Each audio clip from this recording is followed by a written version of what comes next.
Nasabat ang 720,000 pesos na halaga ng smuggled na sigarilyo sa isinagawang checkpoint operation ng mga otoridad sa Barangay Kalagangan, San Fernando, Bukidnon.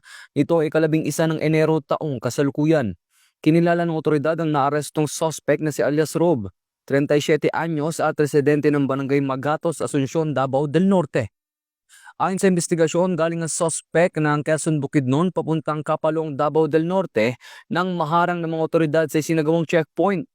Nakumpiska sa suspect ang 18 master cases ng Red Port na sigarilyo na walang kaukulang government health warrant stickers at legal na dokumento na may tinatayang halaga na 720,000 pesos kasama ang isang unit na commuter van. Nakumpirmang sangkot umano ang suspect sa illegal na bentahan ng illegal na sigarilyo mula pa noong 2020. Naging matagumpay ang operasyon sa panguna ng Regional Mobile Force Battalion 10, Bukidnon Provincial Intelligence Unit at San Fernando Municipal Police Station. Dinala ang suspect at nakumpiskang kontrabando kasama ang ginamit na sasakyan sa San Fernando MPS para sa dokumentasyon. Ang nasabat na sigarilyo ay isa sa ilalim sa wastong disposisyon ng Bureau of Customs. Ito ang bagong PNP para sa bagong Pilipinas, serbisyong mabilis, tapat at nararamdaman.